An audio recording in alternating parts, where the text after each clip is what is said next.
Nah, berjumpa kembali dengan Teddy Kurniawan TGM. Hari ini Teddy akan berbicara tentang bibit, cara memilih bibit durian yang baik. Nah, pada sore hari ini Teddy kebetulan singgah di sebuah rumah.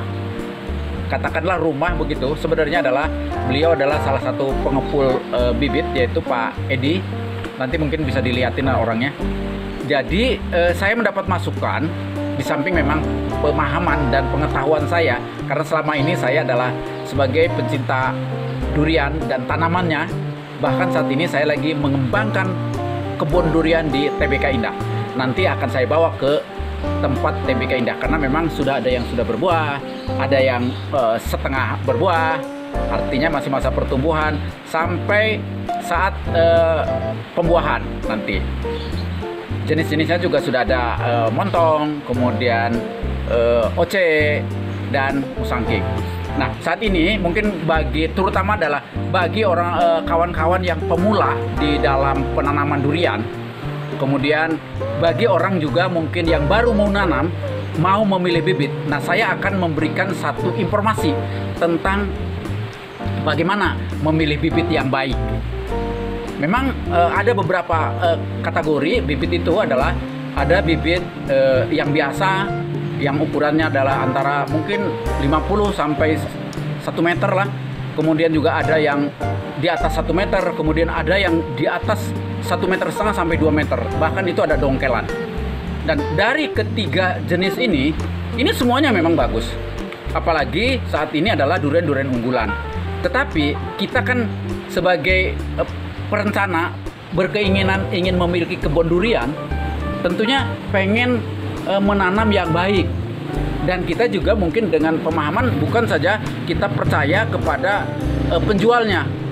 Karena memang satu catatan juga saya sampaikan bahwa kalau kita mau beli bibit durian, kita harus tahu sanadnya, asalnya, maksudnya begitu. Ini durian apa, buahnya kayak mana. Bisa saja kita dalam asumsi kita, pemikiran kita, saya pengen nanam durian musangking misalnya. Tapi begitu datang orang yang jualan keliling jalan lewat ke tempat kita, ini Pak, ini durian king, musangking gitu lah. Nah, kalau kita tidak mempunyai dasar dan basic, walaupun kita belum punya pohonnya, tapi minimal kita tahu bagaimana pohon itu. Minimal daunnya juga. Mungkin ada bagaimana membedakan durian di konten saya terdahulu, nanti bisa dilihat mungkin di sebelah sini ini ada. Tapi yang jelas hari ini saya menginikan dari ketiga jenis itu, artinya yang ditanam melalui biji, kemudian dari okulasi, kemudian dari setekan, samcuk, itu ada beberapa jenis. Tetapi yang paling bagus adalah memang saat ini itu yang disambung pucuk dari biji, itu yang paling bagus gitu loh. Dan usianya biasanya memang di usia 1 tahun itu sudah bagus. Nah, contohnya adalah gini. Jadi ini saya mau melihat nih. Nah ini ini ukuran mungkin ini sekitar 70 sentian lah, ini sekitar 70 senti ini. Nah tanda-tanda itu yang kenapa saya ngambil yang contoh yang ini yang paling standar lah, karena mungkin kalau yang dongkelan harganya di atas 200 sampai 300 ribu, bahkan bisa sampai dengan ongkir mungkin bisa sampai 400 ribu. Itu durian unggulan loh ya, bukan durian ini. Nah, tapi kalau yang kayak gini mungkin di kisaran di 100 ribu lah, atau mungkin kita bisa kurang. Nah, dan artinya kita bisa beli banyak. Nah, tapi untuk ukuran-ukuran seperti itu kita harus tahu minimal aja. Kita entah itu musangking, entah itu bawor, atau apa sajalah. Yang jelas tanaman itu harus sehat. Yang pertama adalah ukurannya antara 70 sampai 1 meter. Itu yang pertama. Yang kedua, batangnya ini ya minimal sebesar kelingking lah gini. Nah ini kayak ini nih. Nah kan. Nah yang ketiga, kita jelas-jelas di sini memang ada sambungan nih. Nih, ini kan jelas-jelas ada sambungan, ya kan? Nih ada sambungan nih ya. Nah mungkin diterangin gini. Nah, ada sambungan. Ini menandakan bahwa ini betul-betul adalah generatifnya, ini vegetatifnya, yaitu dari biji. Kemungkinan itu adalah dimungkinkan itu akarnya sangat bagus nanti. Nah, ke atasnya adalah generatif. Kenapa saya katakan generatif? Karena ini adalah disambung dari pohon yang pernah berbuah. Artinya, hingga ini ada kemungkinan untuk beberapa tahun kemudian ini bisa berbuah. Nah, yang ketiga adalah tadi tingginya di antara 70 sampai ke 100 meter. Kemudian batangnya ya minimal ini adalah sebesar kelingking. Kemudian ada betul-betul bekas sambungan. Kemudian daunnya nih seperti ini. Daunnya kan bagus nih. Ini kan. Saya nggak jenisnya, tapi bentuk daunnya itu adalah mengkilat.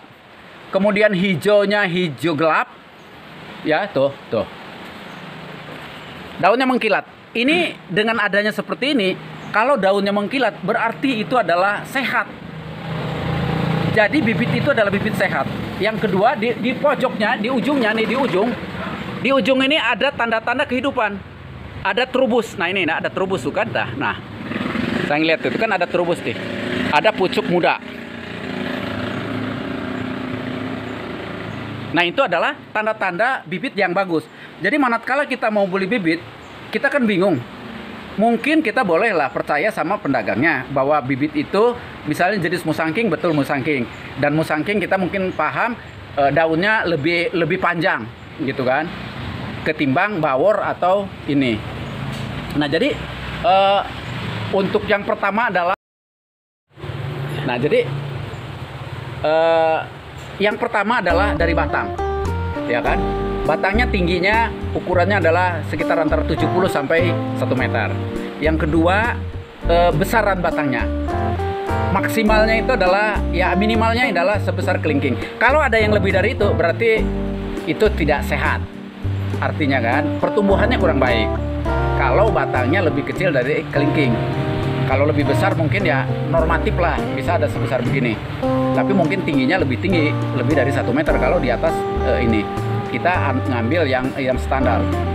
Yang kedua, daunnya yang seperti saya katakan itu harus hijau gelap atau hijau tua, mengkilat gitu. Tapi kalau daunnya tidak seperti itu, bahkan kuning, nah itu jangan dipilih karena bibit itu jelas itu bibit itu kurang baik. Dalam artian mungkin paling tidak dalam pertumbuhannya itu ada masalah. Nah sementara kita kan beli, kita bisa memilih yang lebih baik. Artinya jangan memilih yang daunnya kuning, batangnya lebih kecil dari kelingking. Kemudian di ujungnya, di ujung tunas-tunas ini. Nah ini kan ujung tunas. Ini ada pertumbuhan. Ada pucuk-pucuk yang masih seperti ini. Nah ini betul-betul harus dijadiin dasar untuk memilih bibit itu. Karena dengan ada tanda-tanda yang saya sebutkan tadi, bahwa tanda itu adalah tanda bibit yang sehat, daunnya bening, hijau, gelap, kemudian terus batang ini nampaknya ini harus licin. Nah ini kayak licin nih, dari bawah saya licin ini. Nah ini licin nih, ini licin, ya. Nah ini kalau daun batangnya itu sudah kasar berarti itu sudah tua gitu loh. Tapi kalau masih licin itu masih masa pertumbuhan. Nah seperti itu ya. Nah jadi kawan-kawan, saya sampaikan cara memilih bibit yang baik itu yang saya sebutkan tadi itu. Artinya jangan sampai pada saat kita memilih bibit yang batangnya sudah keras, dalam artian sudah belah-belah gitu, itu nandakan mungkin sudah tua, baru ada pertumbuhan kembali. Jangan sampai seperti itu karena itu akan menjadi penghambatan di dalam pada saat kita penanaman. Nah oleh sebab itu pilihlah bibit yang baik agar pada saat kita pindahkan ke media di tempat kita, di TKP, di grounding, di lokasi kebun kita itu dalam keadaan bagus. Dan saran terakhir saya bahwa bikinlah lubang 50 atau 40 lebarnya, kemudian dalamnya sekitar 40, kemudian dicampur dengan sekam ya, sekam ini ya, sekam yang sudah busuk artinya. Kemudian dibiarkan beberapa saat. Nah pada saat kita mau nanam baru kita kasih puradan sedikit baru ditanam. Dan jangan lupa itu juga bukan sedalam itu. nanamnya itu tidak sedalam, paling 1 jengkal lah dari dasar atas itu. Artinya segini nih. Nah, ini paling segini nih, tapi ini harus naik ini, jangan sampai ketimbun ini, tetap ini segini timbunannya, itu artinya.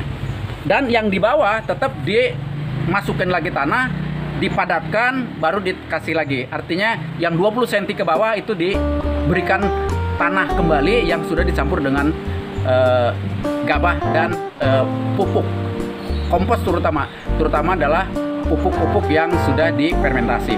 Mungkin itu saja yang bisa saya sampaikan. Mudah-mudahan informasi saya untuk kawan-kawan yang baru mau nanam durian mendapatkan masukan, mendapatkan ilmu walaupun sedikit dari saya. Mudah-mudahan bermanfaat untuk bapak-bapak dan saudara-saudara sekalian yang mau nanam durian. Dan ini adalah pengalaman dan informasi yang saya sampaikan, mungkin cuma sedikit, tapi mudah-mudahan bisa bermanfaat. Mungkin itu saja yang bisa saya sampaikan.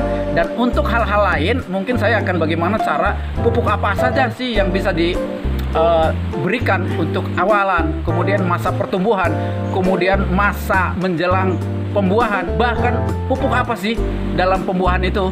Ikuti terus Teddy Kurnia dengan membunyikan lonceng. Kalau tidak hari ini, mau kapan lagi? Kalau bukan kita yang nanam, mau siapa lagi? Salam durian dari Kabupaten Tegamus, Teddy Kurnia.